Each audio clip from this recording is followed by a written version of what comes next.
Hello from my virtual classroom. Do you feel like you're seeing double? I just wanted to hop on and let you know a little bit more about, my role may look a little bit different this year, and I wanted to give you some specific and practical ways that we can work together, and just a general refresher on ways that I work to support teachers and students.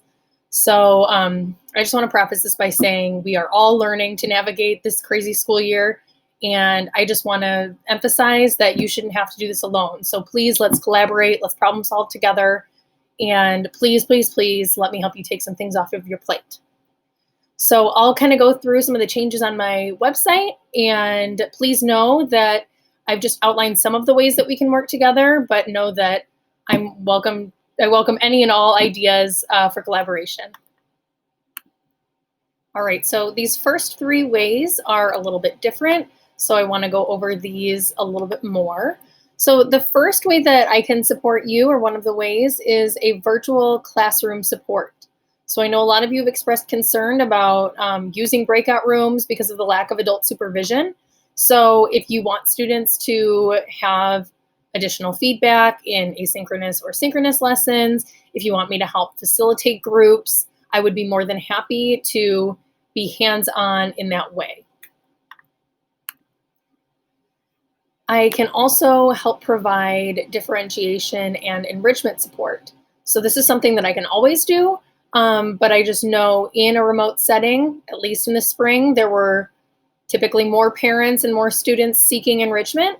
So know that I can help design choice assignments, leveled activities, assessments or plans for differentiation tools. So really my focus is working to support advanced learners, but I'm happy to help you differentiate to meet the needs of any of your students. And then the last one is remote learner lessons. So the bunch of student learning coaches and I attended a class over the summer specific to remote learning. And through that course, we're collaborating together to create different remote learner lessons. So I can either come in and demonstrate an asynchronous or synchronous lesson, or you can just kind of take the activities that we've created. But here are some of the lessons that we'll be working on. Advocating for learning, so things like email etiquette, establishing remote learner norms, so expectations for the whole class, breakout rooms, asynchronous, things like that. So these are more typical ways you might work with me, but I just wanted to give you a refresher and have a little remote learning spin on it. So if you are needing resources to be gathered for a project that you're doing or a lesson that you're doing, maybe in a digital format that wasn't typically digital or whatever the case may be, I'm more than happy to help you hunt for those different components and put together some things for you. Also, co-planning.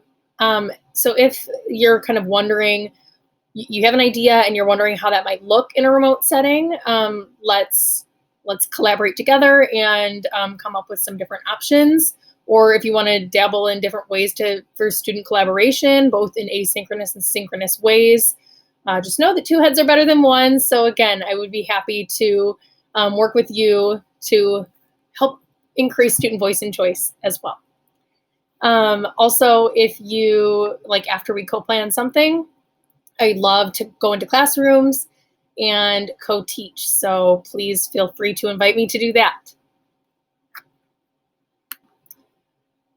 So maybe your mind is spinning from all of the remote learning, different tech tools, things like that, and learning structures that you've been exposed to in just the past couple days.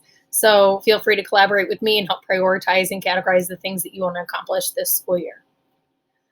Also, perhaps you are wanting to dabble in personalized learning or Genius Hour. So please know that I am happy to help with supporting students with these choice projects, or even just implementing different elements of personalizing student learning, student feedback, reflection, documentation, self-assessment, things like that. So let's work together, and I would be happy to do that.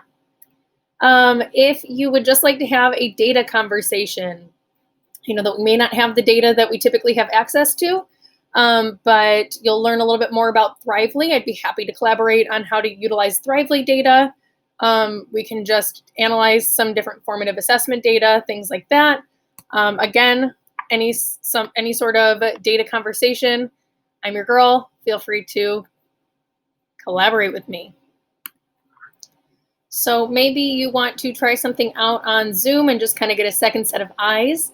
You can do the observe and reflect, where I would just hop into your Zoom meeting and observe the lesson. Maybe I'm looking for student engagement, differentiation, whatever you prefer. And we can just kind of reflect on how things went. Kind of along that same line, I can help facilitate peer collaboration. So if you're just wondering what other teachers are doing to help build student connections, different ways to streamline processes and things like that, I would be happy to connect you with other people to help brainstorm. Again, more heads are better than one. And if none of these sound like ways to collaborate with me, and you just this whole time we're just kind of wondering how I made that Bitmoji classroom and you want some help with that, I am willing to collaborate in any way. Like I said, can't wait to collaborate with you some more.